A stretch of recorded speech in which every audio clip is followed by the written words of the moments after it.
기업 인수 목적 회사로 불리는 스펙은 비상장 기업의 우회 상장을 돕습니다. 따라서 보통 상장시킬 합병 기업을 찾을 수 있는지 여부에 따라 스펙 주가가 크게 변동하는데요. 최근엔 합병 이슈와 무관하게 스펙 주가의 급등락이 반복돼 개인 투자자들의 피해가 우려됩니다. 김근우 기자가 심층 취재했습니다.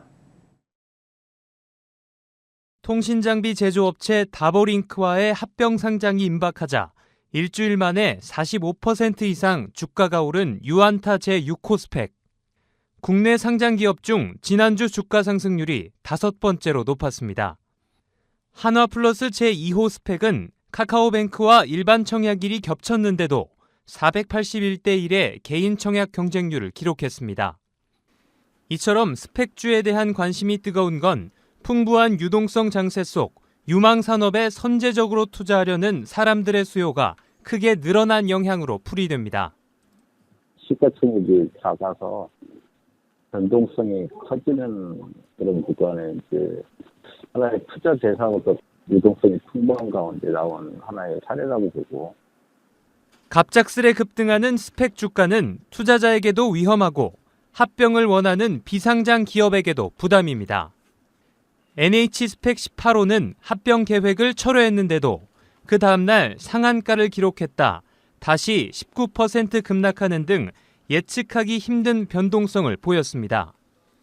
앞서 삼성 머스트 스펙 5호는 상장 첫날 공모가의 2배로 시초가를 형성한 뒤 상한가를 기록하는 이른바 따상을 달성하며 한때 12,000원을 돌파하기도 했습니다.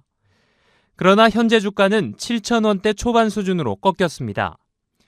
우회 상장을 원하는 비상장 기업 입장에선 의미 없이 비싸진 스펙과 손잡고 합병 비율을 산정하면 지분율이 줄어드는 손해를 보게 됩니다.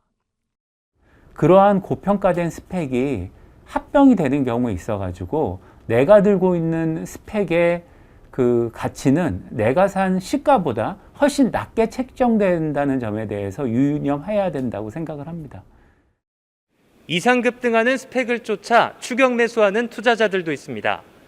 공모가를 일정 수준 넘어선 스펙에 투자하게 되면 투자 원금 손실 가능성이 커 각별한 주의가 필요합니다.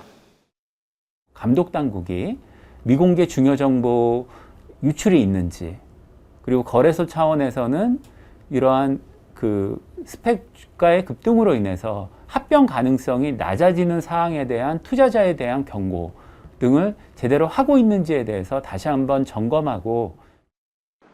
한국거래소는 최근 이상 급등 현상을 보이는 스펙 관련주 20여 개 종목에 대한 기획 감시에 착수했습니다.